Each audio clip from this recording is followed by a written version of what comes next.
Dear friends, welcome to another episode of Geopolitical News. In this video, we will discuss the radical change in posture by Nicolas Maduro, who, in less than 24 hours, shifted from threats of war and invasion to calls for peace and dialogue. But what could have caused him to change his mind so drastically? In the weeks leading up to the referendum on December 3, aimed at annexing 74% of Guyana, Nicolas Maduro utilized the full weight of his regime's propaganda machine to secure victory. In addition to distributing pamphlets and delivering speeches nationally during prime time, Maduro also leveraged the strength of his armed forces. When I say his armed forces, I am referring to actual possession, with Maduro fully controlling the military, not just as the commander-in-chief, as dictated by the Constitution. Since taking power in Venezuela in 2013, Maduro has been dedicated to promoting promotions within the armed forces, elevating over 1,200 military personnel to the rank of general in less than 10 years.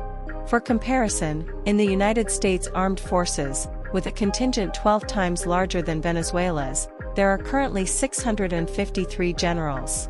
Through these measures, Maduro bought the loyalty of his military, transforming the Venezuelan armed forces into a political extension of the Chavista regime.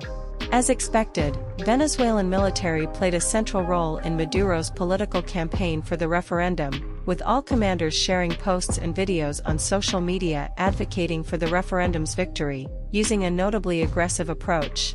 Many explicitly stated that they were ready to take up arms to defend the Essequibo, the term Venezuelans used to refer to the invasion of Guyana and the forced annexation of that region. Nicolas Maduro himself, alongside his military, repeatedly declared he was ready to defend the Essequibo, with the harshest statements coming from the Venezuelan Minister of Defense, Vladimir Padrino Lopez, who even made an appeal to engage in combat, sharing videos of heavily armed soldiers disembarking and conducting airborne assaults. Immediately following Maduro's victory in the referendum, the aggressive and bellicose tone escalated further, with Maduro blatantly violating international law and the determination of the International Court of Justice, annexing 74% of Guyana on paper, establishing a new Venezuelan state. Finally, on Friday, December 8, Maduro took another step in this direction, signing 6 decrees during a political rally. Among other things, he appointed Major General Rodriguez Cabello as the sole authority in the new Venezuelan state and formalized the new map of Venezuela, where the Essequibo region appears annexed. On December 8, Maduro made it clear that he was ready to defend the Essequibo by any means necessary. All these actions by Maduro led Guyana to seek international assistance, finding support in the United States. Secretary of State Anthony Blinken stated that the U.S.'s support for Guyana's sovereignty is unwavering, with the U.S. Air Force conducting a military exercise over Guyana on December 7. Even the Brazilian army mobilized in response to the aggressive tone, establishing a new armored cavalry regiment in Roraima, precisely on the border with Venezuela and Guyana. Amidst all these movements, Maduro announced that he would visit Vladimir Putin before the end of this year, seen as an attempt by Venezuela to obtain diplomatic, financial, and, above all, military support. However, on Saturday, December 9, when everything seemed to be spiraling out of control towards war, Maduro surprised the world with a statement calling for diplomacy and peace. In his communication, he claimed to have spoken with Brazilian President Lula, Ralph Gonçalves, President of the Community of Latin American and Caribbean States, and Guterres, Secretary-General of the United Nations. Maduro stated that Latin America and the Caribbean should be zones of peace, free from external actors, and that issues should be resolved through dialogue.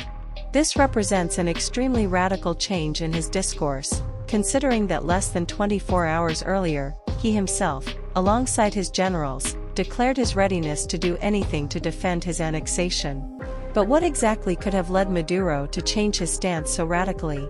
There is an element in his communication that might help understand this when he expresses his unwillingness to tolerate interference from external actors. By external actors, Maduro is referring to the United States, the country that, as I mentioned earlier, committed to defending Guyana's territorial integrity according to international law.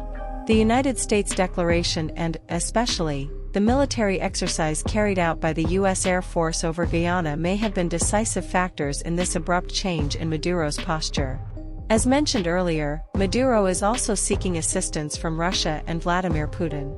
However, despite Putin's strong interest in seeing a war in South America diverting attention from Ukraine, he lacks sufficient military resources to wage a war 8,000 kilometers away from Russian territory. Nearly all Russian military resources are currently engaged in an endless war in Ukraine. Therefore, realizing that Guyana had attracted a strong and powerful ally in the United States and understanding that Putin could not provide everything needed to consolidate the forceful annexation of Essequibo, Maduro became aware that his extremely belligerent and aggressive approach was only prompting Guyana to fortify itself further. This led him to the conclusion that, to prevent even greater fortification, potentially involving the deployment of U.S. military personnel in Guyana, it would be best to adopt a less aggressive and somewhat more conciliatory discourse. Of course, Maduro does not seek peace. What he wants is to annex the rich territories of Guyana and forcibly assimilate its 125,000 inhabitants. However, being the politician he is and following the recommendations of his great ally, Maduro decided to craft a narrative of peace and reconciliation, at least until he finds a way to invade and annex his neighbor. If you are not yet subscribed to the channel, subscribe now to support us, and leave your like. Until next time.